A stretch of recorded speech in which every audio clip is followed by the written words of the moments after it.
Halo semuanya, Assalamualaikum warahmatullahi wabarakatuh. Perkenalkan, nama saya Adia Yolanda dengan NPM 251501090 dari Prodi Pendidikan Guru Sekolah Dasar. Di sini saya akan menjawab soal UTS dari mata kuliah Pendidikan Jasmani. Soal pertama yang akan saya jawab adalah jelaskan apa yang dimaksud dengan olahraga dan pendidikan jasmani serta jelaskan apa perbedaan yang paling mendasar dari keduanya. Jawaban yang saya dapat adalah pendidikan jasmani adalah proses pendidikan yang berfokus pada pengembangan individu secara menyeluruh melalui aktivitas fisik untuk mencapai kesehatan, keterampilan, dan kepribadian yang seimbang. Sedangkan olahraga adalah aktivitas fisik yang bertujuan untuk mencapai prestasi dan kemenangan. Seringkali dengan aturan yang lebih ketat dan fokus pada cabang olahraga tertentu. Perbedaan paling mendasar terletak pada tujuan, di mana pendidikan jasmani bertujuan untuk pengembangan individu secara holistik, secara fisik, mental, emosional, untuk kehidupan sehari-hari, sedangkan olahraga bertujuan untuk prestasi dan kompetisi. Soal yang kedua adalah bagaimana pendidikan jasmani dapat meningkatkan taraf kehidupan ditinjau dari segi kesehatan serta berikan contoh kasus dalam hal ini. Jadi, jawaban yang saya dapat adalah pendidikan jasmani memainkan peran fundamental dalam meningkatkan taraf kehidupan seseorang, terutama ditinjau dari segi kesehatan, karena Penjas berfungsi sebagai sarana untuk mengembangkan pengetahuan, keterampilan, dan kebiasaan yang mendukung kesejahteraan fisik dan mental seumur hidup. Lalu, mekanisme peningkatan taraf kehidupan dari segi kesehatan: 1. Peningkatan kebugaran jasmani, physical fitness. 2. Pengembangan literasi dan pengetahuan kesehatan. 3. Penanaman kebiasaan dan pola hidup sehat. Contoh kasus konkret yang saya dapat dari internet adalah Ali adalah siswa SMP kelas 7 yang memiliki masalah kelebihan berat badan atau obesitas yang sering mengalami sakit ringan, terutama kelelahan saat berjalan kaki ke sekolah. Ia juga sering membolos pelajaran penjas karena merasa malu dan tidak mampu mengikuti aktivitas fisik. Kasus Ali menunjukkan bahwa penjas tidak hanya memperbaiki kondisi fisik sementara, tetapi menanamkan pengetahuan dan kebiasaan yang menjadi modal bagi individu untuk mencapai kesehatan optimal dan kualitas hidup yang lebih tinggi secara berkelanjutan.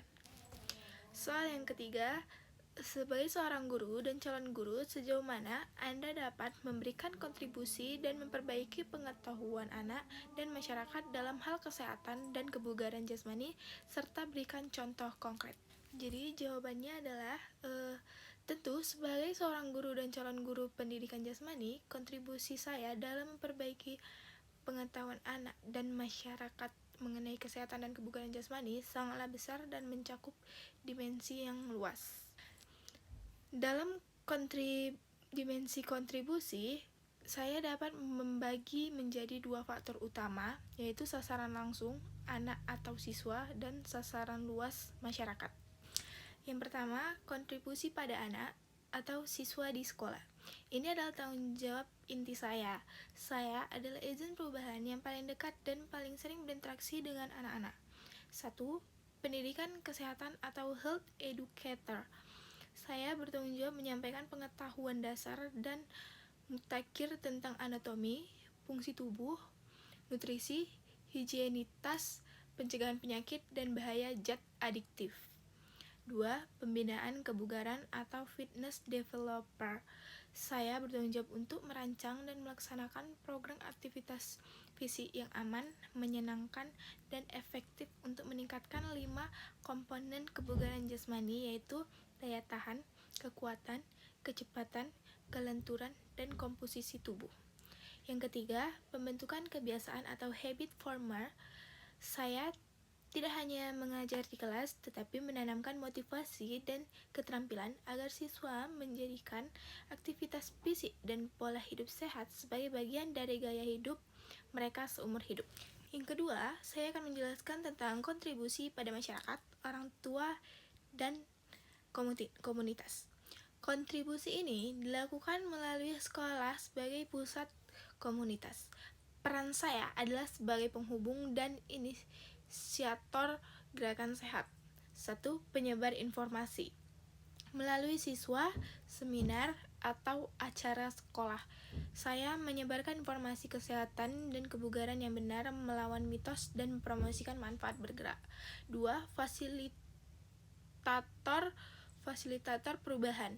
Saya mendorong masyarakat untuk mengadopsi lingkungan yang lebih mendukung aktivitas fisik, misalnya dengan menginisiasi kegiatan olahraga komunitas atau advokasi untuk ruang terbuka hijau. 3. Penyedia sarana menggunakan fasilitas sekolah seperti lapangan atau alat di luar jam pelajaran untuk kegiatan kebugaran masyarakat. Lalu, contoh konkret yang saya dapat adalah contoh konkret di sekolah. Yang pertama, contoh konkret di sekolah. Setiap awal kelas, berikan micro teaching 5 menit tentang pentingnya sarapan atau bahaya minuman yang berpemanis. Lalu, melakukan tes kebugaran berkala, misalnya lari 1.200 meter dan menyediakan umpan balik yang konstruktif untuk setiap siswa. Lalu, contoh konkret di masyarakat adalah misalnya mengadakan seminar atau workshop singkat tentang obesitas anak atau pentingnya peran orang tua sebagai role model dalam aktivitas fisik. Lalu mengorganisir kegiatan senam massal rutin setiap Jumat pagi yang melibatkan siswa, guru, dan mengundang orang tua atau warga sekitar. Demikianlah jawaban yang saya dapat. Jika ada salah kata mohon dimaafkan. Sekian dan terima kasih.